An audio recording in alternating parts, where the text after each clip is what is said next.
Good evening. On behalf of the commissioners and staff, I would like to welcome you all to the November 7, 2023 City of Roseville Grants Advisory Commission meeting. Please put all electronic devices on silent at this time. Agendas are available at the end of the staff table. If you plan to speak at tonight's meeting, please complete a speaker card and return it to the staff table. As a reminder, the Grants Advisory Commission meeting is being streamed live on the city's website and YouTube channel. The meeting may also be viewed on Comcast Channel 14, Consolidated Communications Channel 73, and AT&T Uverse. I will now call the meeting to order. Heather, will you please call the roll? Yes. Commissioner Acosta? Present. Commissioner Carroll? Here. Commissioner Kriz? Present. Commissioner Meeks Harris? Present. Youth Commissioner Hari Haran? Here. And Vice Chair Parker? Here. We have excused absences for Commissioner Haywood and Chair Reed. Great, thank you. Please join me in the Pledge of Allegiance. Stay. Pledge allegiance to the flag of the United States of America and to the republic for which it stands, one nation, under God, indivisible, with liberty and justice for all. Good girl. Now is the time for public comments. Public comment is a time for anyone that would like to address the commission on any grants advisory related items not listed on tonight's agenda. Speakers addressing the commission during this time are asked to approach the podium, state their name, and are limited to 3 minutes. Again, the topics must be regarding items that are not listed on tonight's agenda and are within the Grants Advisory Commission jurisdiction. The Brown Act does not permit any action or discussion on items not listed on the agenda. No action will be taken on items addressed under public comment. Anyone have anything under public comment? And I see none, so I will close public comments. The next item on the agenda is item 5.1, approval of the September 12, 2023 meeting minutes. I will entertain a motion if there are no comments or corrections. Commissioner Acosta moves to approve the minutes from the September 12th, 2023 meeting. I will second the motion. All right, so I have a motion and a second. All those in favor? Aye. Any opposed? The meeting minutes are adopted. Request commissioners, my bad. Next up is 6.1, recommendation of the youth commissioner for 2024. During the 5:30 p.m. special meeting, the commission interviewed 5 youth applicants for the 2024 youth commission position. During this time, I would like to recommend Bea Unidad for the 2024 youth commission position with Daniel Zeman as alternate. Does the commission have any questions regarding the item? No, I think that's consistent with the discussions that we had after the interviews. Great. All right, so I'm going to open it for public comment and close it for public comment. And if the commission has any other additional questions? Nope. Okay. Just a comment. I want to say all the youth applicants were awesome, and it was a tough decision, and we appreciate everyone's interest. And it was just neat to see so many great kids or so many great teens applying. So thank you all for that. Absolutely. Agreed. Agreed. So I will entertain a motion if there are no comments or corrections. Sure, I'll move the youth commissioner opportunity be given to Bea Unidad with, if she doesn't accept the position, then Daniel Zeman would be the second position. Any second? I'll second. All those in favor? Aye. Aye. Aye. Any opposed? All right. Okay. All right. This is item 6.2, and we are going to, I think I need to go out to the front right there, right? Should I do it now? Okay. If Ahia will join me.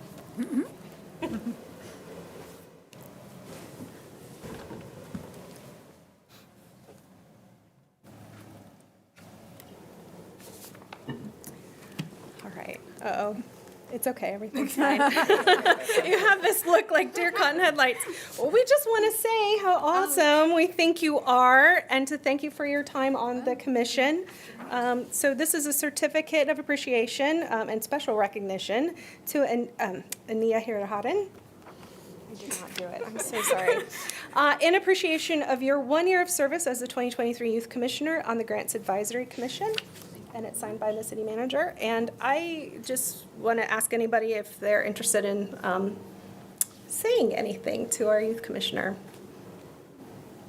And I just really appreciate your time. It was great to get to know you. And don't be a stranger. You can always come back to future meetings, but really appreciate your interest and your efforts in the commission. So thank you so much. Thank you very much. I would agree, and we wish you all the best in your future endeavors, and we do hope to see you again in the future, and it was a pleasure working with you. Thank you for your hard work. Likewise, thank you very much. There was a lot of applications this year. Yes, there were. Yeah. Thank you. All right. Do you want to take a picture? Photo? You Yeah. want everyone down, or do you want, how do you want? How do, what's, Bring I don't know everybody what. down? Sure. I don't know what the. Oh, we all get in there? You're just gonna line up right here. This is you, like, haven't done this before. You're a trailblazer. I get through that, I was just gonna make sure I don't knock you over. I was gonna push back and then tumble somebody over.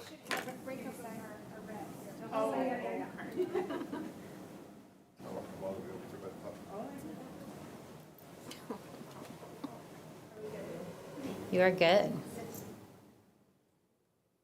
Look at, oh. All right, guys, I'm gonna do 1, 2, 3. One more. Perfect, thank you. What was it? I know. The puppy looked at the camera.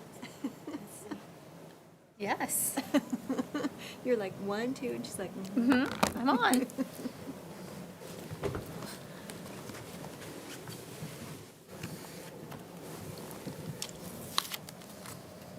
Under.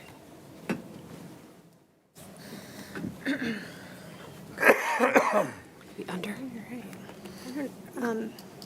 Under. Girl. So, would you like to say something? Yes, I would love to say something. So I think, as I mentioned in the meeting before, I did not know a lot about Grants Advisory Commission coming into it as a youth commissioner. But I have learned a lot just being in these meetings and just participating. I know I don't talk a lot, but I'm listening. I am learning a lot, absorbing a lot of information. And especially ranking the applications. It was really enlightening to get that perspective as someone who has worked a lot with these nonprofits but never seen from the other side.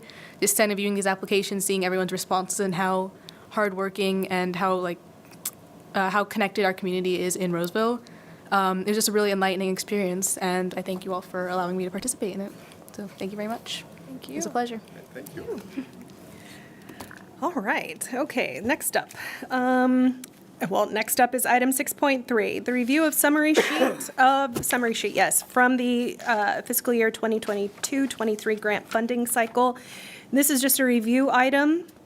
Yep. All right. Well, good evening, Commissioners. Before you tonight is the fiscal year 22-23 grant funding cycle summary sheets. There are sheets. The Citizens Benefit Fund and REACH grant agreements require that each grant recipient file a final report by August 31st, detailing the program status and funds spent by the end of June each year. The grant recipients are emailed notifications through Zoom Grants during July and August with reminders to submit their final reports by August 31st. The final reports are available online through Zoom Grants for all the commissioners to review. This summary highlights 20 of the 21 grant recipients' accomplishments for the 22-23 funding cycle for the CBF and REACH funds. This summary has been posted to the grants webpage, which is on the city's website, and we will be shared with the City Council at the December 6th council meeting. The 22-23 ARPA funding cycle final reports are due by January 31st, 2024, and you will see a summary report for that funding cycle next year. There is no vote needed as this is a review item, and that concludes my quick reports. Thank you. Question? Yeah. Were all of the funds expended that were awarded, or are they still expending their funds until the end of the year? For this cycle. This cycle. This one, they should have been spent Yeah, they by were- the end they- of June. They were all spent by the end of June 2023. Yeah, sorry. Thank you. Thank you so much for putting this together. Appreciate it as one who was one of the original ones creating this report. It's a nice summary, and I love that it's on the website. I love that we present it to council, so thank you. Right, and this is one of the things that really came out when we were doing the needs assessment, and we did the community surveys, and identified the fact that even though this has been a long-term program here in the city of Roseville, there was not a lot of people that realized what was going on, didn't know the benefits of the nonprofits working in the community, as well as the city support for those activities. And I think this is one of the things that will help get the message out in regards to what are some of the great things that are going on in the community and how they're being supported by the leadership of the city of Roseville through the decisions they made, gosh, way back in the early 90s. So For sure. this is good stuff. All right, so we're good? Okay, so I'm going to open it for public comment, and I'm going to close it for public comment. Does anybody else have any additional questions or comments? All right, so we'll move right along. Next up is item 6.4, review the roles and responsibilities for the application workshop that will be on January 9, 2024. Again, just a review item. So at this time, staff recommends commission review of the roles and responsibilities for the applicant workshop that will be held on January 9th in 2024. The outline and script are consistent with prior years and consists of, as you can see, the first is welcome and purpose of the workshop, which normally the chair takes the role in that. Overview of the funding, which that would be the chair's responsibility. A review of application timeline, which the vice chair would then go over that. The grant funding priorities, which is also something the vice chair would go over. Online application submittal via Zoom grants, which would be the chair. The application required documents, which would be staff going over that. The application scoring questions and scale, which would be the vice chair. Application disqualifications, which would be staff. Reminders and helpful hints for the application and process, which would be the vice chair and the rest of the commission. Any public comments and questions from the applicants, that would be the time that they would ask. And then closing comments would come from the chair. So this basically is what you guys presented last year. We did add a few things with the application, like the required documents. We kind of beefed that up a little bit because there was some of those additions.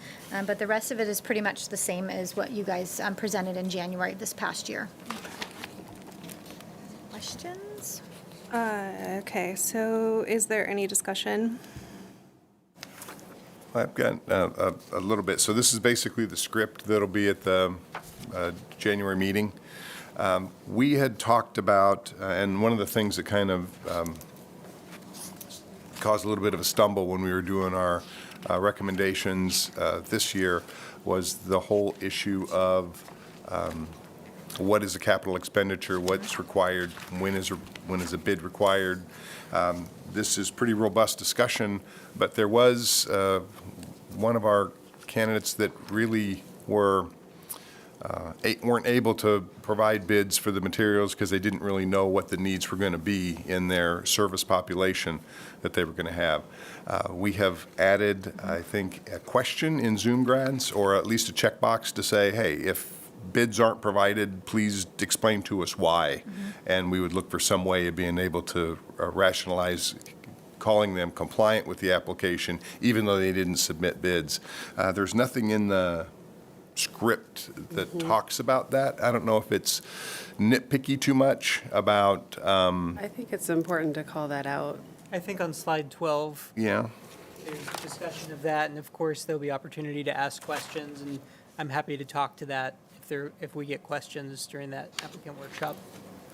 Okay, we would be able to, right, on slide 12, address any questions that people would have in that regard, but I know that that was kind of a point of contention as we were going through that, and should we highlight that up front, actually, in the dialogue, to say that it's a new question on Zoom grants, so that might open up the dialogue for that.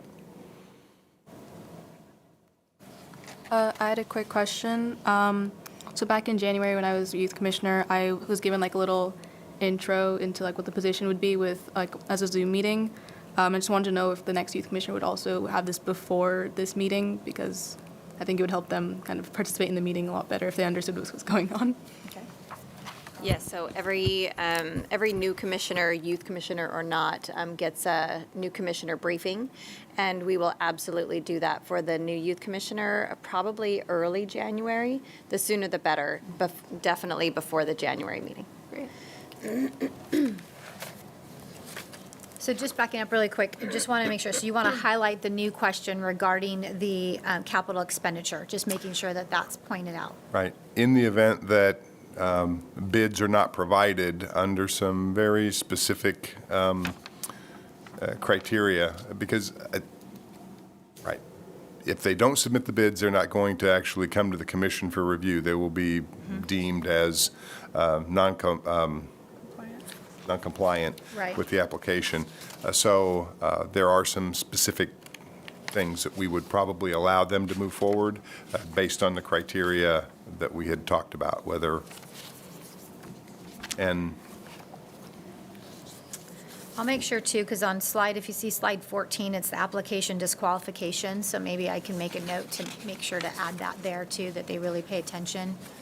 Yeah, I mean, in my mind, there's a part of responsibility on the applicant. I mean, I don't think we want to be encouraging applicants to say, oh, just apply for whatever and tell us you don't know what you're going to spend the money on. You know, I think that's a rare it situation. is a rare situation, but it So I guess two things. One is it's somewhat incumbent on them to hear what we're sharing, and if they feel like, wait, I can't really accommodate that because I have a flexible need definition that goes past the grant application period, you know, they can identify that. And then I think because we have this eligibility determination period, that staff can follow up, and I think you guys are going to mention that you have that. So that's another opportunity. If for some reason they're still not understanding, you will be able to clarify with them, how come you didn't do this? You know, what you stated here doesn't really match with what our requirements are, and there will be an opportunity to get that worked out. okay, just as long as we didn't open the door with the new question in Zoom grants to say, did you provide all of it? And you said no, and explain why,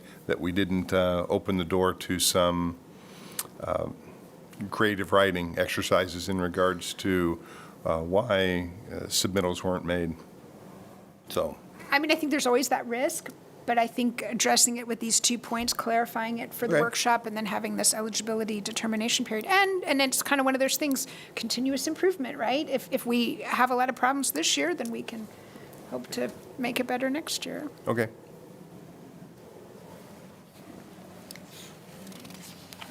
Sorry, Go ahead. No, go ahead. Oh, I was going to say, I had to go back in my notes. And I don't know, this is just, as somebody who's new in this, I just know that when I apply for something, it's helpful to know what's expected of me and what's, so anyways, where I'm going with this is in the, I think it's slide 5, in the application timeline. My understanding is if they do not submit their report, then they are ineligible the next year, correct? And I don't know if saying that up front might be, you know, helpful or useful or what. I know for me it would be, you know, that's kind of a knowing full well of what my expectations are beyond the funding process, and then what could happen if I don't do them is kind of important. I don't know if that's, I don't know. Did that make sense? Do you want that, because if you see on slide 5, the last point is final reports are due by August 31st. Yeah. So do you want more explanation to that, or, because I think further in one of the other pages too, it does state that there's a final report due, and that is part of, if their reports were not turned in, they are disqualified. Okay, if that's in there somewhere, then I think that's fine. Okay. It might also be in the grant agreement. Okay. Where we talk about their contractual requirements, when we state when things are due. Okay. So it's a condition when they accepted the funds that they knew that was part of their grant terms. Okay, okay.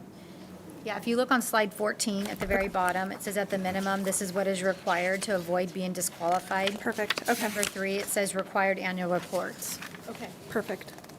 Okay, just as long as that's there. I Yeah. think that was my initial question. And then, yep, that's it. Well, we're on slide 14.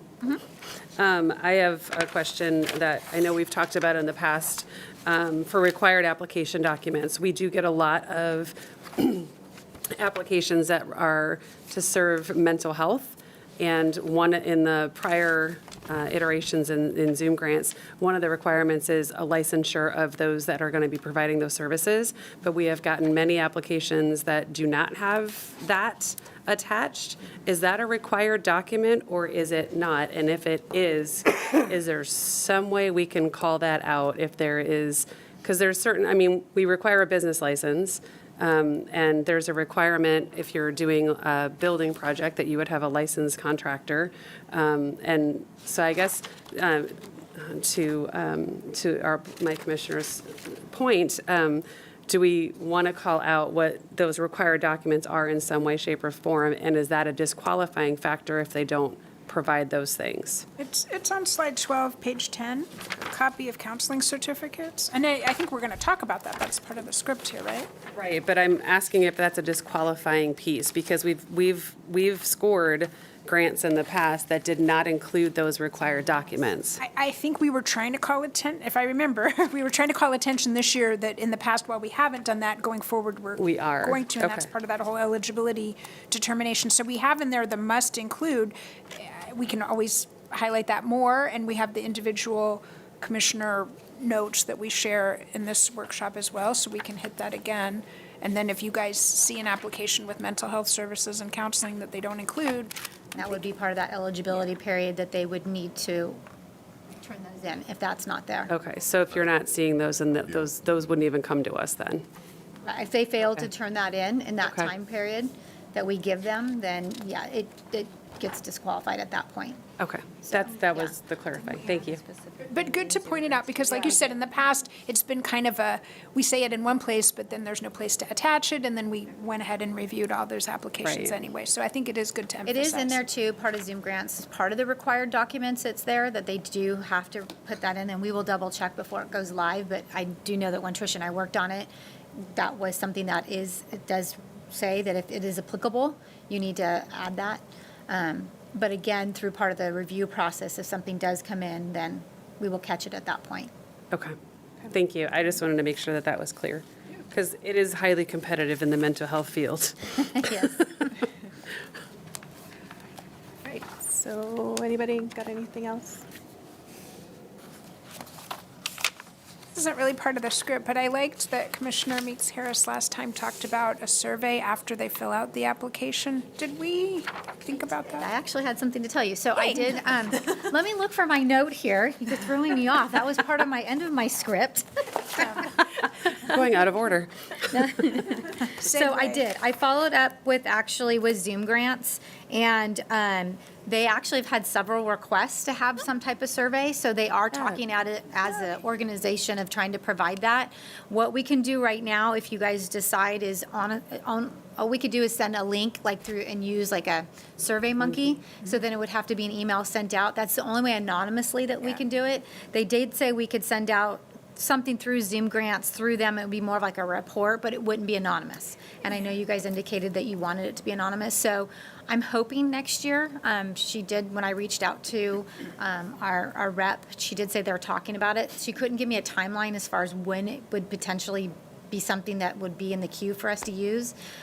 So maybe next year, hopefully, I will follow back up. But yes. So If- this year, we would need to do a Survey Monkey. So we would have to do a Survey Monkey. So if that is something at this point, and then we have to decide at what point too you guys want that to go out. Would it be at the end of the application, so when it closes come February, then we automatically send that out? Or if it's at the end of the whole process, do we send that out? So I would say February. You want it Yeah. fresh in their mind when Yes. they've just utilized the system. And I also think that it should be sent out to the commissioners to also rate their utilization of Zoom grants and what was the pain point and what worked well, so that, again, we can go back to the contractor and say, these were the things that were challenging to use as a reviewer or challenging to find, or these things worked well.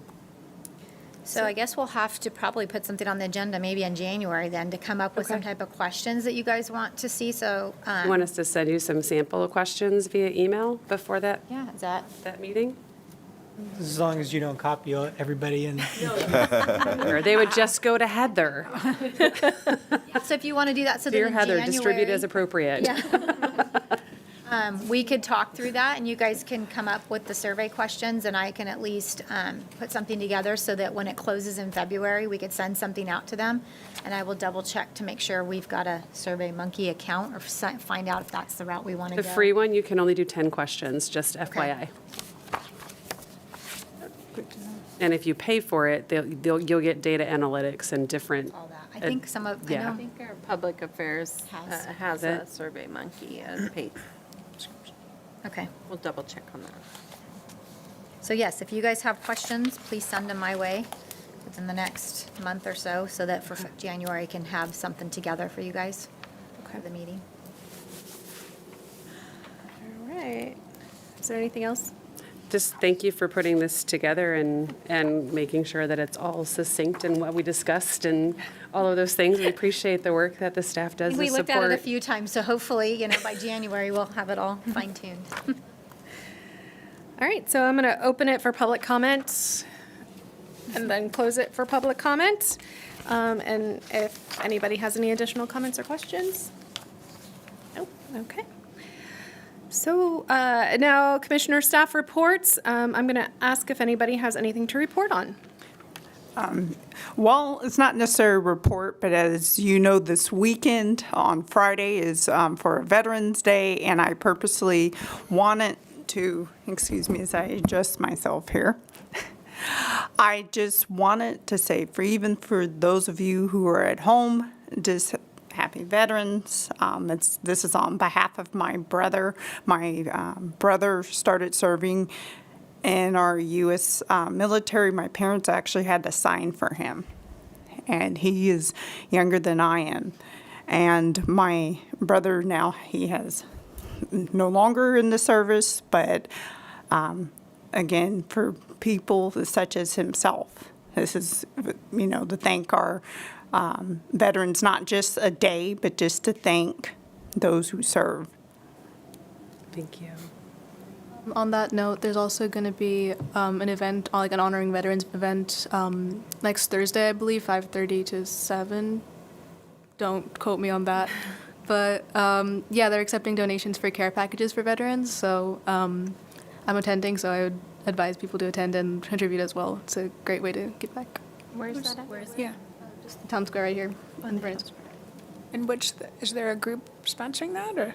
I don't recall it right off the top of my head. So if we want to find out what contributions they need? Thursday. It's on the Roseville website. It's this like in Thursday. the upcoming events. It's the city. It's this Thursday. Oh, sorry, it's city sponsored. There's like posters all like around the city as well. That's where I heard about it. So. Thank you. And I would just remind everybody that take those opportunities when you get the invite to go see some of our applicants or some of the recipients. It's a great opportunity to go visit their sites, to see what they're doing. We read a lot of the applications, but to actually see the on-the-ground operation of what's going on there, it kind of gives you a different flavor for what is actually happening in the community. So you could only do that until December 4th, until we actually open the application. So if you have opportunities in this next month, by all means, take them, and it'll help in part of the decision-making process. Does anybody have anything else? No? All right. And staff, do you guys have anything else to report? The only thing I wanted to do is just remind you guys of the boards, commission and boards dinner on Tuesday night. Starts around 5:30. So hopefully we'll see you guys there. And that's all I have. I don't know. Anybody else? No? All right. Do we have a motion to adjourn? So moved. Second. Right. All in favor? Aye. Anybody opposed? All right, so our next meeting is January 9, 2024. Is it? Nope. What? Yes, I'm sorry. Oh. Yep. January 9, 2024. Enjoy the holidays and see you all next year. And the Grants Advisory Commission meeting is adjourned at 7:29 p.m.